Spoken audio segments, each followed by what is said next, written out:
Hello friends, T ഫാമിലിക്ക് സ്വാഗതം. പക്ഷെ കേട്ട് തിരക്കില്ലേന്നു അതാ വീഡിയോ ഇപ്പൊ നമ്മള് തിരിച്ചു നിൽക്കുന്നു. നമ്മുടെ കോളേജിലെ ഫാൻസ് ചെയ്യുന്നു. അപ്പൊ അതാണ്ട് ഇറക്കാം. ഈ ആൾക്കാർക്ക് ഇവിടെ നിൽക്കണം എന്താ അറിയോ, വണ്ടിയാൾ തന്നെ വണ്ടിയോട് രണ്ട് കളിയുന്നു. ആദ്യം പോർച്ചുഗലിന്റെ ഒരു സിവിക് ഇറങ്ങി, നമ്മളെ ചെക്കന്മാര് ബ്രസീലിന്റെ ഒരു സ്വിഫ്റ്റ് ഇറങ്ങി, അർജന്റീനന്റെ ഒരു പോളോ ഇറങ്ങി, പിന്നെ ബ്രസീലിന്റെ തന്നെ വേറെ സ്വിഫ്റ്റും കൂടി ഇറങ്ങി.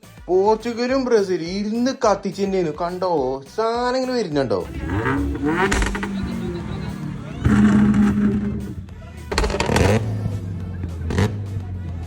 പിന്നെന്താ സാധനങ്ങൾ ലൈനപ്പോടെ നിർത്തിച്ചു. നമുക്ക് പിന്നെ പ്രിയങ്കരന് പണ്ടേ മുതൽ നമ്മൾ ബ്രസീൽ തന്നെയാണ്. പോസ്റ്ററൊക്കെ റിവീൽ ചെയ്തപ്പോൾ ഒരു കാര്യം മനസ്സിലായത്, ജർമ്മനിക്കും ഫ്രാൻസിനും ചെറുതായിട്ടുള്ള ടീം മാറി. ജർമ്മനിക്കാർ ഫ്രാൻസിന്റെയും ഫ്രാൻസുകാർ ജർമ്മനിന്റെയും പോസ്റ്റർ ഇട്ടത്. പക്ഷെ അതൊന്നും വിഷയമല്ല, സംഭവം പരിപാടി കളറാക്കി. ഫ്ലെക്സ് റിവീൽ നമ്മൾ പവറാക്കി. ക്ലാസ് ഒന്നും വരാതെ ഫാൻസുകളുടെ സമയത്ത് കറക്റ്റ് വന്നിട്ട് ടീച്ചർമാർ തൂക്കാരിക്കണ്ട് ഷിബിലിനെ തോളത്തേറ്റിക്കണ്ട് ഒരേ ആട്ടം. പരിപാടി ഒന്ന് കളറായി വന്നപ്പോ തന്നെ മച്ചാന്റെ ഈ സീനും കൂടി ഉണ്ടായതുകൊണ്ട് സംഭവം ഒന്നുകൂടി പവറായി. ഒത്തൊരുമ എന്നൊക്കെ പറഞ്ഞ ഇതാണ് മക്കളെ. അങ്ങനെ ഷിബിലിന്റെ ആ നൃത്തത്തിലൂടെ നമ്മളെ വീട് അവസാനിക്കണം. അപ്പൊ ഇന്നത്തെ വീട് ഇത്തുള്ളൂ. അടുത്ത നാളെ കാണാം. ബൈ.